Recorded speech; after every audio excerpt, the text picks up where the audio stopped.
বেশিরভাগই ছাত্রছাত্রীরা ট্রমাটাইজ হয়ে আছে এখন। এত ভয়াবহ পরিস্থিতি বাংলাদেশের মধ্যে আগে দেখেছি কিনা আমাদের জানা নেই। যারা বেঁচে আছে তারাও তো একটা আঘাতপ্রাপ্ত। আজকে থেকে কলেজের সকল কার্যক্রম চালু হয়েছে এবং মিলাদ মাহফিল হয়েছে। আজকে আমাদের কলেজে দোয়া মাহফিল হয়েছে শহীদদের জন্য, যারা নিহত হয়েছে 27 জন নিহত ভাইদের জন্য, ছোট ভাইদের জন্য আর কি দোয়া করা হয়েছে। ঘটনাটি খুবই শোকাহত। আমরা সব মাইলস্টোনের সকল ছাত্ররা, সকল শিক্ষক শিক্ষার্থীরা সবাই শোকাহত বিষয়টি নিয়ে। মোটামুটি আমরা সবাই প্রায় ধরা যায় বেশিরভাগই ছাত্রছাত্রীরা ট্রমাটাইজ হয়ে আছে এখন মনে করেন হঠাৎ করে ঘটনাটা ঘটেছে। এই ঘটনার জন্য আমরা কখনোই আমরা প্রস্তুত ছিলাম না। এই ঘটনার জন্য আমরা সবাই মর্মাহত। অনেকভাবে অনেক কিছু বলেছে, অনেকে জানি না কোনটা সত্য কোনটা মিথ্যা, কারণ নিউজ অনেকটা সত্য হয় অনেকটা মিথ্যা হয়। তারপর আজকে নিয়াত করেছে আজকে এখানে আসবো, স্বচক্ষে এখানে কি হয়েছিল বা পরিস্থিতিটা কতটা ভয়াবহ আমরা ফোনের মাধ্যমে যতটুকু দেখতে পেরেছি।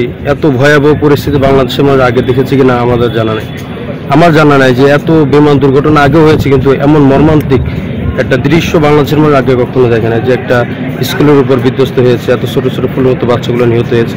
তো এটা মূলত স্বচক্ষে নিজে দেখার জন্য আসছে যে আসলে এখানে বাস্তবতা কি হয়েছিল, বা এখানে যারা স্টুডেন্ট তাদের সাথে কথা বললে সত্যটা আমরা জানতে পারবো। এই যে এখন একটা জিনিস খুব এখনো পর্যন্ত চলছে যে নিহতের সংখ্যা নিয়ে অনেক টানাচড়া চলছে, কেউ বলছে 200, কেউ বলছে 300, কেউ বলছে 400, এরকম একটা কতটা চলছে।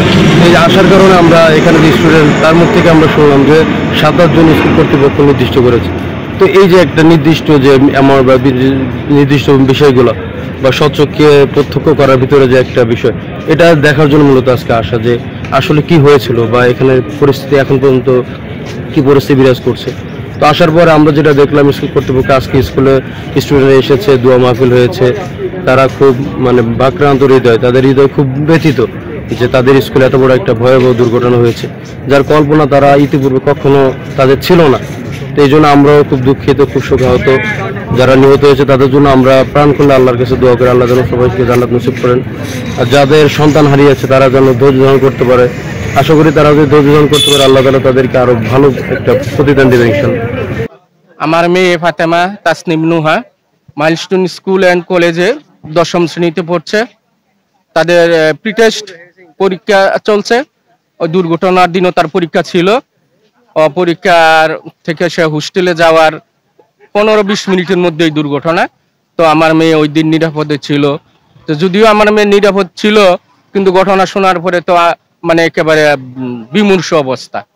যাক, তো এখন ওই যে এখন আসছি, এখন আসার পরে আমার একেবারে এই অবস্থা দেখে, পুরো অবস্থা দেখে আমার ভিতরে একেবারে শুকিয়ে গেছে। যে বলার ভাষা নাই আর কি, যে এত বড় একটা দুর্ঘটনা, যে ছেলে মেয়েরা একেবারে ফুলের মতো, তারা এত একটা, যারা বেঁচে আছে তারাও তো একটা আঘাতপ্রাপ্ত, গার্জিয়ানরা মর্মাহত।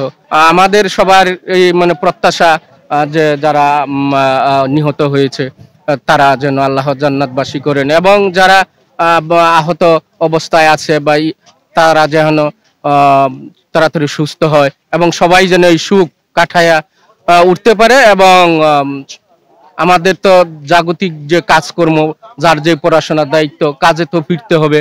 সেই সুবাদে আজকে কলেজ খুলছে, ছেলে মেয়েরা আসছে, আমরাও গার্জিয়ানরা আসছি।